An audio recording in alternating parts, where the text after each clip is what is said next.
je suis Audrey de Petit Bout de Création sur YouTube et sur Instagram, ainsi que Audrey Mercerie sur Instagram et Facebook, et vous pouvez retrouver la mercerie en ligne audreymercerie.com. J'espère que vous allez bien. Aujourd'hui, on se retrouve pour un petit bilan couture. Alors, je commence, j'ai envie de pull en ce moment parce qu'il commence à faire froid. Donc, je m'étais acheté il n'y a pas longtemps le sweat Isée de l'usine à bulles. Alors, c'est un sweat qui va du 34 au 52, qui est de difficulté 2, et les marges de couture sont incluses. Donc moi, ce que j'aimais bien, c'était justement cette découpe devant avec les demi-cercles là sur le devant. Donc, le voici. Je l'ai cousu dans le polaire alpin de la boutique gris. Donc, vous voyez, il est comme ça. Voilà. Et on a toute cette petite insertion ici de demi-cercle. Et moi, j'ai fait l'intérieur avec, vous allez le reconnaître si vous me suivez, c'est le coton de chez Mondial Tissu, popeline de coton de chez Mondial Tissu. Et il m'en reste encore, mais je l'aime tellement. Donc voilà. Alors j'ai hésité à les mettre dans l'autre sens et puis je trouvais que c'était déjà bien chargé. Enfin voilà, ça faisait quand même un petit peu de volume. Donc je voulais quelque chose de quand même discret, mais voilà, vous voyez, on les a sur les revers. Donc c'est une construction assez simple.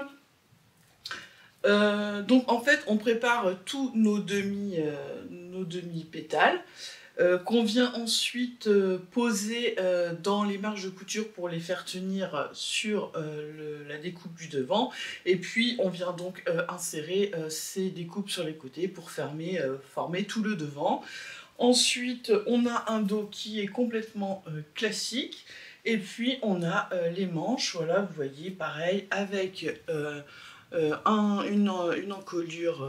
Alors moi j'ai pas fait en borco, je l'ai fait avec le même tissu, ainsi que pour le bas de manche et le bas du pull. Alors j'aime beaucoup ce petit t-shirt, alors ce petit pull pardon. Alors c'est pas un pull qui est loose, hein, c'est quand même un pull qui est, alors c'est pas collant, mais on est sur quelque chose de quand même ajusté. Moi j'aime beaucoup avec un petit jean ou avec une petite jupe, ça peut être très sympa.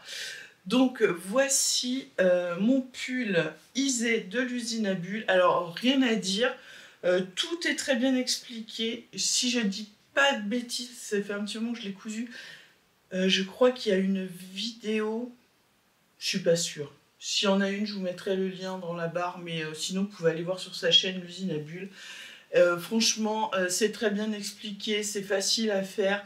Et franchement, on a un beau résultat. Et je me dis que si on la rallonge, on peut très bien s'en faire une robe. Alors, est-ce qu'on ose mettre les pétales jusqu'en bas? Peut-être pas. Les laisser comme ils sont là. Et puis, continuer. Et je pense que je vais essayer sûrement, peut-être de me la faire en robe. Ça peut être sympa juste de rallonger de quelques centimètres. Enfin, au moins 20-30 cm. Hein. Donc voilà, je vous recommande, franchement ce pull il est vraiment bien. Et puis dans ce tissu, ce qui est bien, c'est qu'il est vraiment, vous voyez, très très élastique, donc c'est vraiment top confort. Voilà, je vous laisse avec quelques petites photos portées.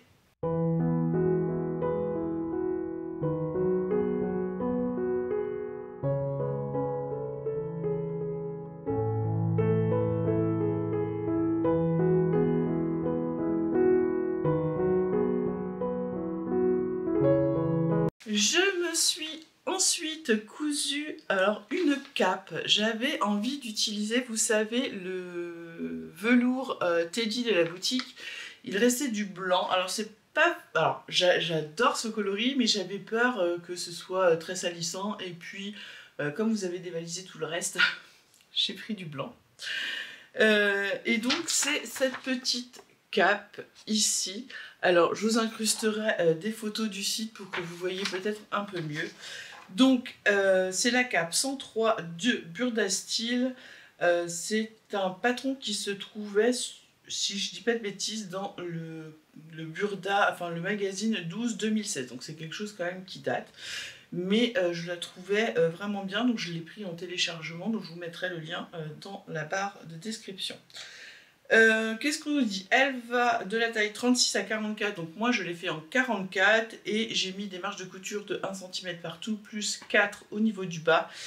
Et quand on l'achète, en fait, on a la possibilité de la faire plus grande parce qu'il y a un autre modèle, vous savez, des fois ils font le numéro 103 et 103A, ou enfin c'est un autre numéro, mais c'est le même modèle avec juste quelques modifications de longueur, et là elle était en plus longue.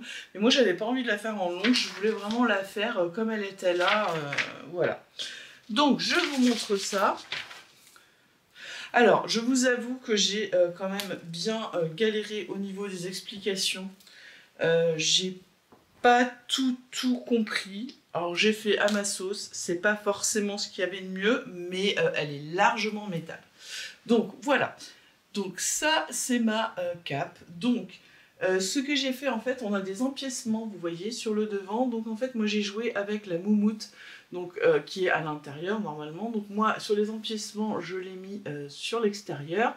Et puis, ici, on a les poches. Et pareil, je les ai retournées pour mettre la moumoute, vous voyez, sur l'extérieur. Je trouvais ça sympa. Ensuite, on a une capuche qui est en 3 parties. Donc, vous voyez, en fait, on a toute une bande ici, on vient raccrocher les deux parties des côtés, on a une pince ici, et puis on vient remettre notre capuche au niveau du col. On a deux, donc là c'est, je vais vous l'ouvrir, vous allez voir, donc on a les deux pattes de boutonnage qui se rajoutent, qui sont rajoutées, qui ne sont pas déjà intégrées, et qu'est-ce qu'il y avait d'autre? Donc le dos est en 2 parties, vous voyez là il y a la couture. Donc j'ai mis moi des boutons pression métallique parce que là je ne me voyais pas du tout faire des boutonnières dans ces épaisseurs de tissu. Et en fait ce que j'ai pas réussi à gérer correctement, c'est vraiment au niveau de le raccordement, vous voyez, de la capuche avec le bord. J'ai pas compris. Donc du coup, vous voyez, c'est... alors quand c'est fermé, voilà, ça se verra pas. Mais vous voyez que sur l'envers, on voit toute ma couture, tout mon surjet. Bon bah écoutez, c'était mon premier essai et bon bah voilà, ça ne me gêne pas, c'est pas moche puisque de toute façon quand je vais la porter fermée, hein, puisque c'est vraiment quelque chose pour avoir chaud, pour remettre par-dessus un pull.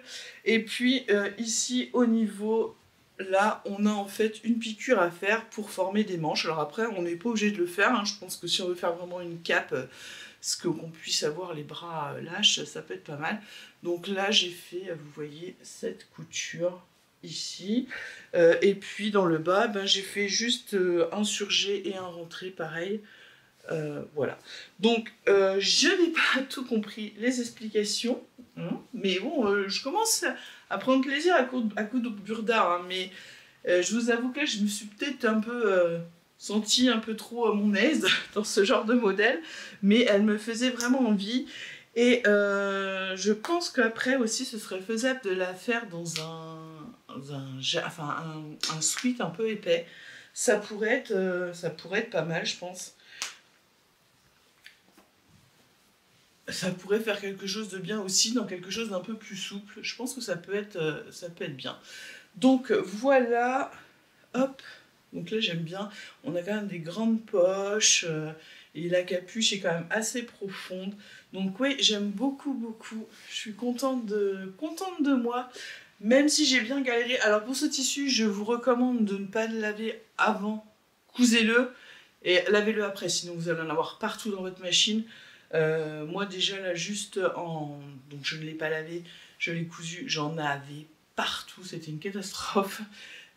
Surjetez toutes vos pièces, ou alors si vous le lavez, ouais, surjetez tout le tour et puis lavez-le, surjetez, parce que sinon vous allez en avoir partout.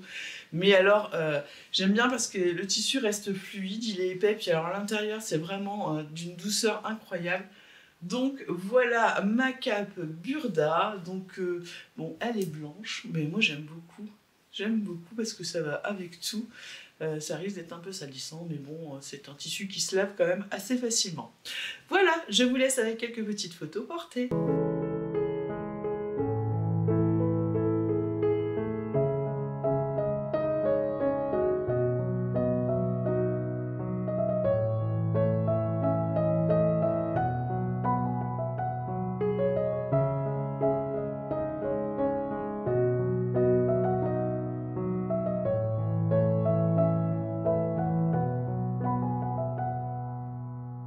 Je me suis ensuite cousu une robe à partir du pull Socks de Patron Moi Je Couds. Donc je vous mets ici le dessin technique, puisque là je n'ai pas imprimé le patron, enfin l'image. Donc en fait c'est un modèle qu'on avait eu gratuitement à l'époque qui maintenant est payant moi je l'avais encore pas cousu pour moi et quand j'ai reçu, vous savez, je vous ai montré la semaine dernière, c'est le tissu côtelé, le jersey côtelé à grosse côte comme ça dans la boutique. J'avais très envie de me faire une robe un peu moulante, mais pas trop non plus, hein, parce que je suis pas non plus taille mannequin, mais voilà, j'avais envie avec un col roulé, j'avais envie de quelque chose comme ça en noir. Et puis je savais que j'avais ce patron, donc je l'ai décalqué, et puis donc j'ai rallongé. En fait, il faut juste, elle l'explique sur son blog, il faut juste rallonger le bas de la longueur que vous voulez. Donc moi je crois que j'ai rajouté 30 cm, je crois que c'est ça. J'ai noté, mais j'ai pas pris mon carnet. Je vous le noterai. Donc, on a un col roulé tout simple. J'ai fait, alors là c'est le devant, on peut mettre, alors on a plusieurs possibilités hein, dans ce patron, quand je vous aurai mis l'image technique, vous aurez vu qu'il y a plusieurs possibilités. Donc j'ai mis la petite patte ici, fausse patte de boutonnage, il faut que je trouve des beaux boutons, alors je sais pas ce que je vais mettre encore, donc je les ai encore pas mis sur ce côté-là. On a ces grandes manches, vous voyez, mais c'est tout simple, hein. Et puis, eh ben, je l'ai rallongée et j'ai fait un ourlet sur le bas. Alors par contre, je trouve qu'elle est un petit peu trop large. Mais je pense que ça c'est de ma faute. Je pense que la taille est bonne. Je l'ai faite en 46, mais je pense que la taille est bonne. C'est juste que j'ai lavé mon tissu. Et mon tissu s'est un petit peu rétracté en fait. Et je l'ai pas. J'aurais dû mieux le repasser. J'aurais dû mieux le repasser pour qu'il reprenne sa forme.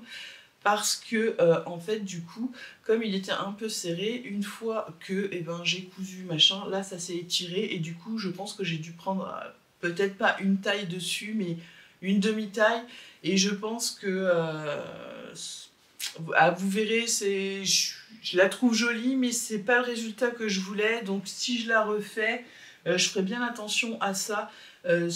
Voilà, lavez votre tissu et repassez-le. Faites pas comme moi, repassez-le bien pour qu'il reprenne sa forme. Parce que sinon, en fait, après, il s'étire forcément quand il reprend sa forme après la couture. Et du coup, voilà, quoi, j'ai perdu, enfin, j'ai gagné en aisance, mais c'est pas ce que je voulais pour une fois. Alors après, je me tâte, est-ce que je reprendrai pas à ce niveau-là et puis refaire, je sais pas, peut-être enlever 1 cm de chaque côté, je sais pas.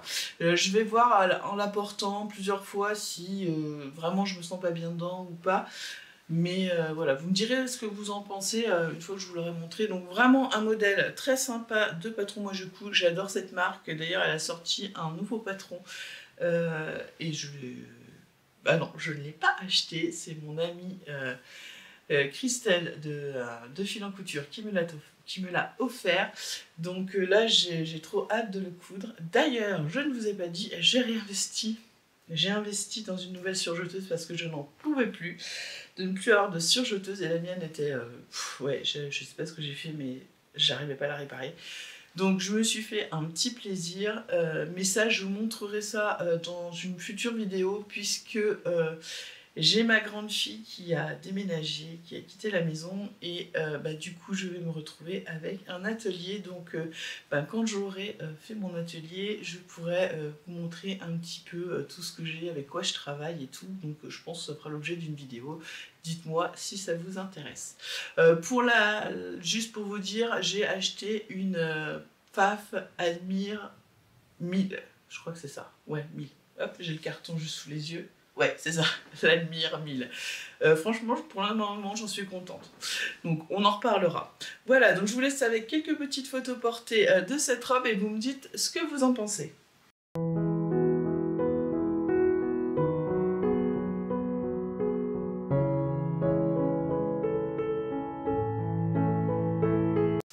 Ensuite, dans ce magazine que je vous ai présenté mercredi dernier, le fait main du mois de novembre, le 502, je vous avais dit que j'aimais beaucoup ce petit pull ici, donc c'est le dessin technique hop, qui est ici.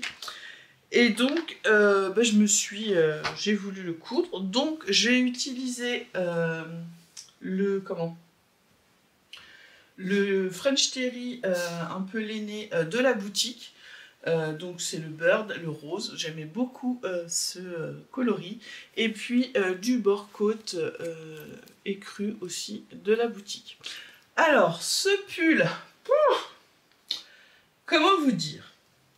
Alors autant j'ai trouvé que les pages à décalquer étaient peut-être, alors je sais pas si je veux dire plus lisibles que Burda, mais plus simple à trouver parce qu'elles sont vraiment dans des carrés et tout est dans le même carré, donc enfin voilà, j'ai trouvé ça assez simple à faire. Par contre les explications, autant Burda, voilà, mais alors là,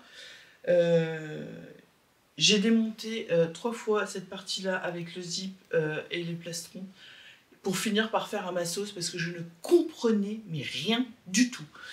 C'est une catastrophe et pourtant, et puis je voulais le finir parce que j'adore ce modèle, je le trouve trop beau. C'est un petit pull loose avec les manches tombantes, je le trouvais trop beau, j'avais trop envie de ce col, vous voyez, avec la fermeture éclair, le col en bord côte, les plastrons et tout ça, et je le trouvais vraiment très très beau, donc je voulais absolument le terminer.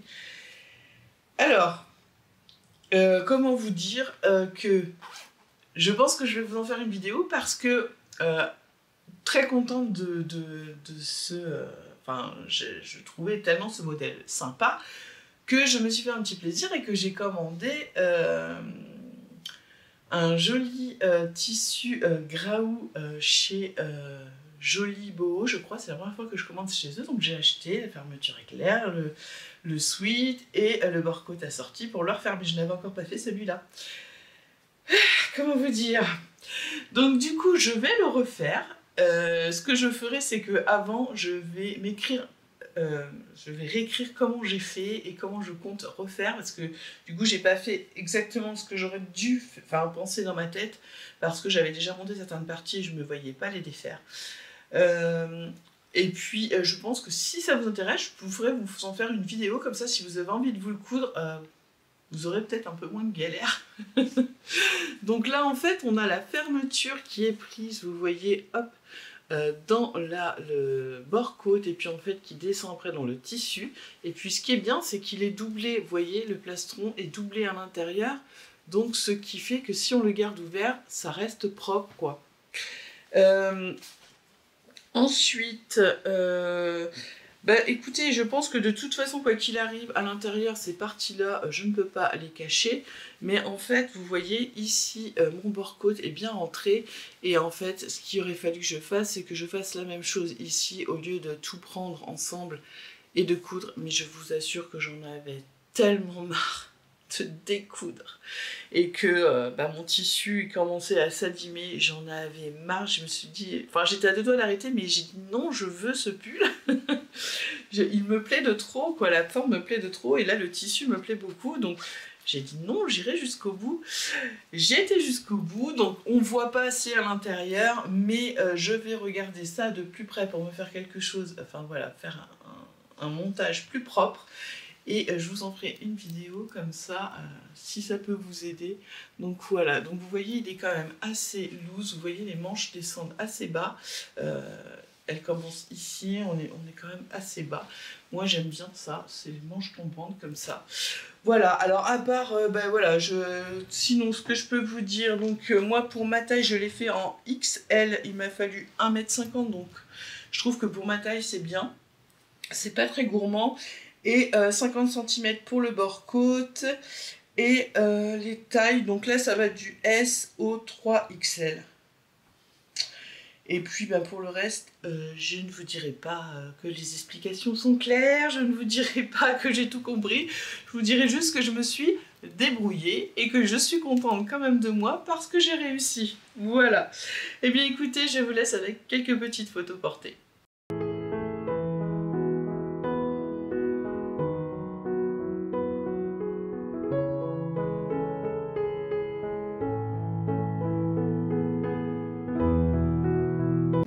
On on arrive à la fin de cette vidéo, j'espère qu'elle vous a plu. Je voulais juste vous dire que j'ai besoin de faire de la place pour bientôt les nouveautés qui vont arriver pour l'hiver. Et donc je vais ouvrir pour ce week-end une section, alors je sais pas si ce sera juste de ce week, enfin de vendredi soir à peut-être mercredi je pense. Ce sera la section de la braderie d'automne et je vais vous mettre, il y aura des lots, comme je vous ai déjà fait, vous avez bien aimé, des lots de fin de rouleau où il me reste 1 mètre ou 1,50 m, 1,80 m et que je mets en plusieurs, j'en mets plusieurs à l'intérieur, je vous fais le descriptif et je vous fais un prix. Il y aura aussi des fins de rouleau où peut-être il me reste 2-3 mètres que je vais brader aussi. Voilà, il y aura des choses qui se vendent plus ou moins. Enfin voilà, j'ai besoin de place puisque en plus je vais pouvoir remonter toute ma partie boutique qui est dans un grand placard qui est chez moi, mais je vais pouvoir tout remonter maintenant dans la chambre de ma fille, donc dans mon atelier, je vais dire comme ça maintenant. Donc je vais avoir toute une installation, donc j'ai besoin de place parce que là il va y arriver beaucoup de choses, donc voilà. Donc je vous laisse aller voir dans la boutique et puis vous faire plaisir, et puis je vous remercie encore de me soutenir parce que sans vous je ne serais pas là. Voilà, bien écoutez, je vous souhaite un très bon week-end et je vous dis à bientôt pour une nouvelle vidéo.